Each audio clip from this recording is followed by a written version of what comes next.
Welcome dear friends, we are group 10 and we are going to explain you the von Neumann architecture in this video.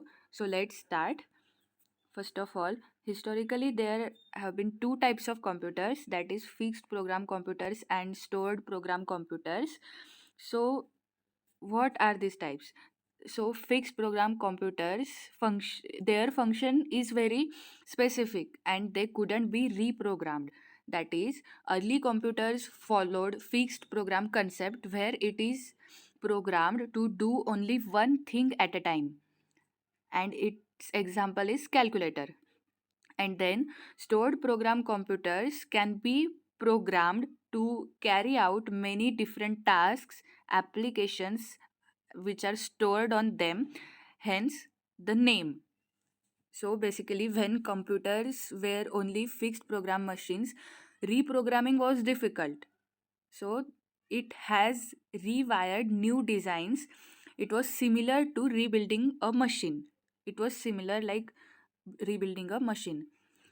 So talking about the modern computers are based on a stored program concept introduced by John von Neumann. They are designed to execute applications and provide a variety of solutions by combining integrated hardware and software components. And in this stored program concept, programs and data are stored in a separate storage unit called memories and are treated the same.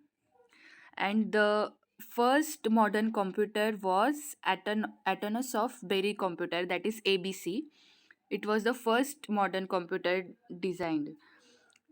So talking about its diagram, so here is its diagram, which consist of arithmetic logic unit, control unit, memory storage, processors, accumulators, input device, output device, for which we are going to explain it in the next upcoming slides. So let's go for it.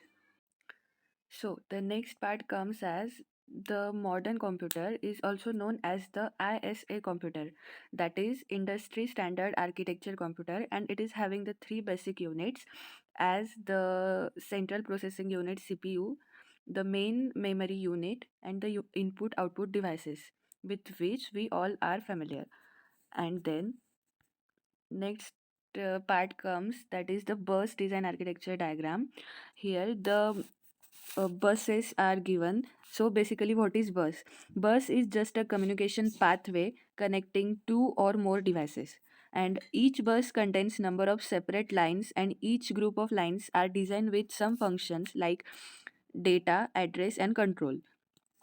What is PC?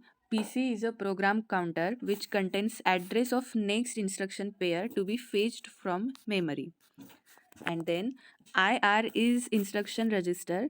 It contains 8-bit opcode of instruction to be executed.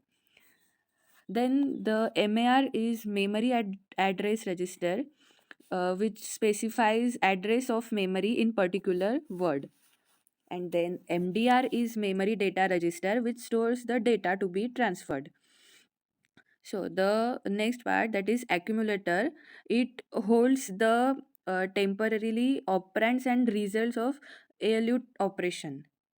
And then GPR, that is general purpose register, it is used for storing operands and pointers. IO bus is pathway used for input and output devices to communicate with computer processor. Then it comes with control unit and arithmetic logic unit, which we have seen in the previous diagram. So basically, control unit is a unit which handles all processor control signals, and it directs all input and output flow, fetches code for instructions, and controls how data moves around the system. So basically, the control unit gives direction to the processor. This is the main function of control unit.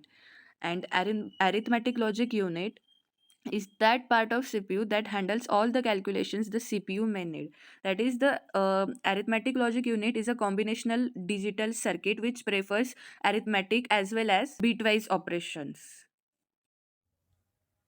Heading towards main memory unit, In main memory unit, registers are the smallest data holding elements that are built into the processor itself. It is a quickly accessible location available to a computer's CPU. These are memory locations that may hold an instruction, a storage address, or any kind of data such as bit sequence or individual characters. The main registers are accumulator, program counter, memory address register, memory data register, current instruction register, and instruction buffer register. Talking about accumulator, accumulator are employed to hold temporary operands and result of ALU operation. Program counter contains the address of next instruction to be fetched from memory. Memory address register specifies the address of memory in the word to be written from or read into MBR, which is memory buffer register. Talking about memory data register is used for holding information, either program word or data word, that is in the process of being transferred from the memory to central processor or vice versa. Current instruction register. Current instruction register holds the instruction currently being executed or decoded. Each instruction to be executed is loaded into the instruction register, which holds it while it is decoded, prepared, and ultimately executed, which can take several steps. Instruction buffer register. Instruction buffer register are employed to hold the right hand instruction from the word in memory temporarily. Input output devices. Program or data is read into main memory from the input device or secondary storage under the control of CPU input instruction. Output devices are used to output information from the computer. If some results are evaluated by the computer and it is stored in the computer, then with the help of output devices, we can present them to the user. Hi guys, this is Harshvardhan from Division N roll number 53. I will be discussing about register. A register is a small high-speed memory inside CPU. The CPU contains number of registers. Registers are the temporary storage areas for instruction or data. The size of register is in bytes. Bigger size of register increases the performance of CPU. There are different types of register used in architecture. Some of them are MAR, that is memory address register, MDR, memory data register, AC, accumulator, PC, program counter, CIR, that is current instruction register. Now one by one let us discuss about all of them. MAR, that is memory address register. Memory address register is used to store memory address. When CPU wants to read or write data in memory, it stores the address of that memory location in this register. Second one is MDR, that is memory data register. Memory data register stores the data being transferred to or from memory. It acts as a buffer between the CPU and memory, allowing the CPU to quickly access and manipulate the data without having to constantly retrieve it from memory. The MDR holds the data temporarily until it is needed by the CPU or until it is written back to memory. It also helps to improve the efficiency of memory access by reducing the number of memory cycles required to read or write data. The third one is accumulator AC. It is used in most arithmetic and logic unit operations and it is typically the register where the result of an operation is stored. The accumulator is also used to hold the operands for the next operation, and the result of previous operation can be stored in other register or memory locations. It is often used as general purpose register as it can hold different values at different times depending on the program execution. Now fourth one is program counter.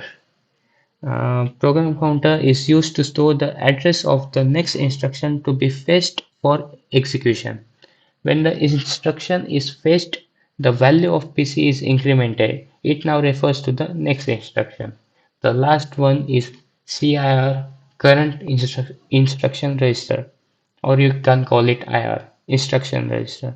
IR is used to store the fetched instruction. The instruction is also decoded in this register. Thank you. We are going to learn about buses. So what is bus? A bus is a high-speed internet connection. Buses are used to send control signals and data between the processors and other components. So basically there are three kinds of buses. First one is a data bus, second one is an address bus, and the third one is a control bus. So now we are going to learn about data bus. So data bus carries the data between the processors and other component. The data bus is a bidirectional. Second is the address bus. So address bus carries the addresses from the processor to other components such as primary storage and input output devices. The address bus is a unidirectional. The third one comes the control bus. Control bus carries the signal from the processors to other component. The control bus also carries the clock pulses. The control bus is a unidirectional. So thank you.